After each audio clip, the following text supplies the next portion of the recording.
Tudo bem com todas e todos vocês? Na aula passada, ou na atividade passada, pedi para vocês pontuarem e observarem um pouco o que é cultura. Ou seja, tudo que se produz, tudo que há nessa sala, o que eu visto, o que eu como, se bobear até o que eu penso, tudo está imbricado e ligado ao conceito de cultura. Então, pontuei alguns trechos do Walter Benjamin, onde ele diz que a obra artística, a obra de arte, ela traz em si, implícita, uma ideia chamada aura, ou seja, é quase sobrenatural, é quase metafísico esse olhar, ou seja, o que é arte, afinal de contas, o que é cultura, afinal de contas. Para o Benjamin, as obras de arte, elas teriam algo que as tornasse, que as torna único. Ou seja, o que faz da Mona Lisa ser uma Mona Lisa? O que faz de um gênio como Leonardo da Vinci, que não foi só um pintor, foi um escultor, foi um engenheiro, foi um patologista, foi um inventor. Então, quer dizer, um homem renascentista, um homem muito além do seu tempo. Um tempo, se você for observar o tempo do Leonardo, só pegando um ganchinho, o tempo do Leonardo da Vinci, do Rafael Sanzio, é o tempo do Renascimento, mas sob um controle estrito e rigoroso da igreja.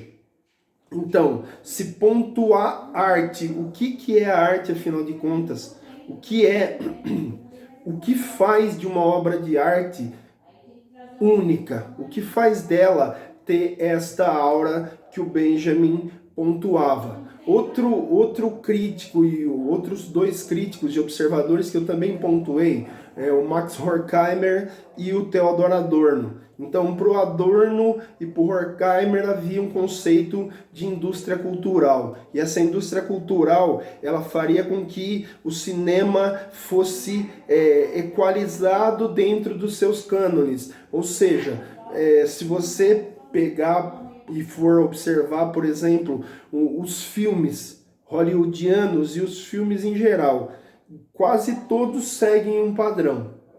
Então, se você pega um filme de ação, é muita explosão, é um herói que é quase indestrutível, apesar de ser humano. Se você pegar um filme de terror, ele vai ter toda aquela parafernália, a música por trás. Ou seja, se não fosse a música, o filme de terror não causaria tanto impacto. Então, o Adorno, ele pontua essa coisa de algo que é feito para o consumo de massa.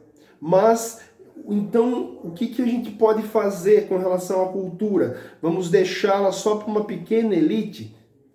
Ou seja, quem consome cultura no Brasil? Como ocorre esse consumo? Esses livros que estão na minha sala, esse instrumento, ou seja, eu não pertenço, creio eu, apesar de pertencer a classe trabalhadora, mas eu sou um ser que, no fundo, possuo livros em casa.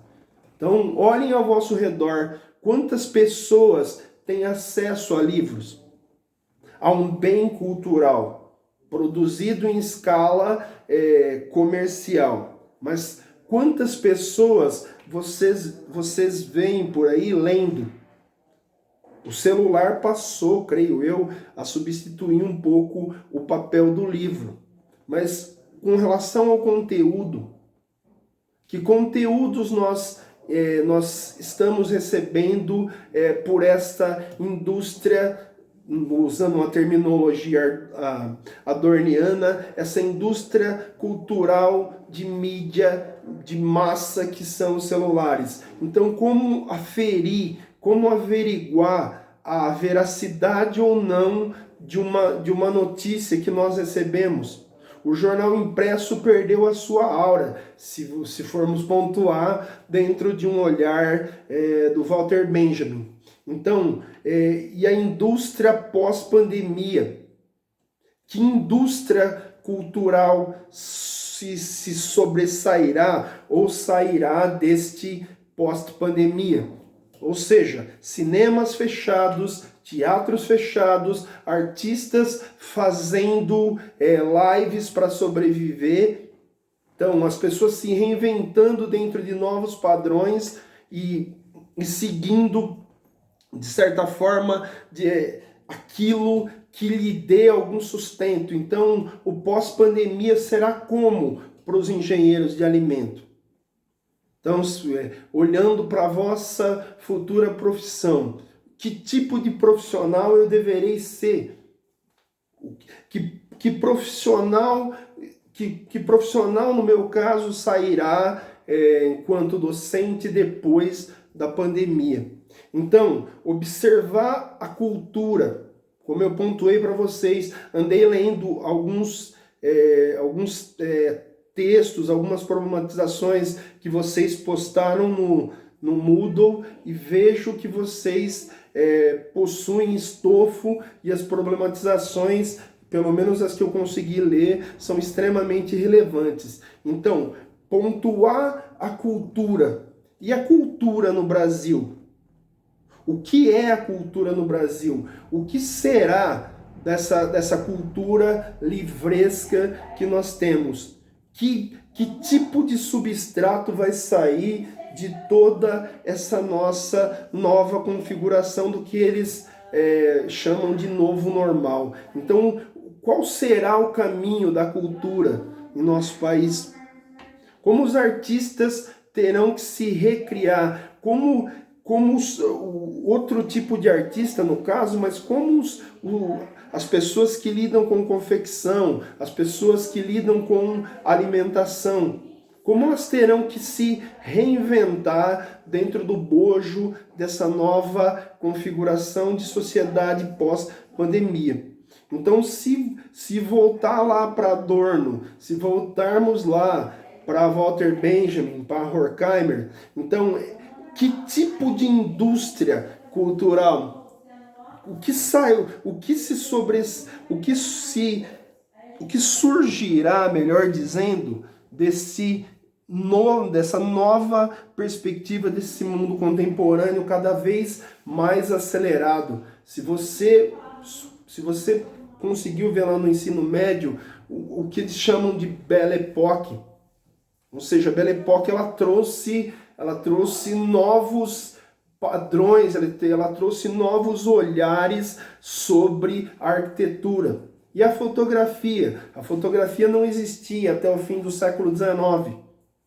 Então, a fotografia veio para congelar e transformar em imagem o que os artistas renascentistas levavam meses, anos para conseguir transformar em imagem. Então, fotografia, cinema. O cinema surge no fim do século XIX. E os primeiros 20 anos, 30 anos do cinema foi um cinema mudo, e depois Hollywood e as evoluções tecnológicas, elas vão pontuando um novo olhar sobre o cinema. A televisão surge pelos anos 40, 50, e o cinema lentamente ele vai deixando espaços para essa nova mídia. Hoje televisão praticamente é obsoleta. Você escolhe dentro do hall, claro, pensando no Adorno, dentro do hall daquilo que nos dão no YouTube. Então, existe um métier, existe um certo cardápio de coisas que nós podemos consumir, mas não estamos mais atrelados a 5 ou 6 canais de televisão. Então, a televisão sendo obrigada a se reinventar, tendo que migrar para a internet. Então, constantes mudanças. Creio que esse seja o estofo, a pegada do que vocês pontuaram naquilo que eu consegui ler sobre a problematização que fizemos lá no Moodle. Tudo bem? Então, muito obrigado. Essa semana eu vou preparar uma atividade e essa atividade vai ser uma atividade de reflexão, mas ainda vou ver se eu consigo pontuar alguma coisa para que a gente consiga pensar um pouquinho mais sobre essa temática. Muito obrigado.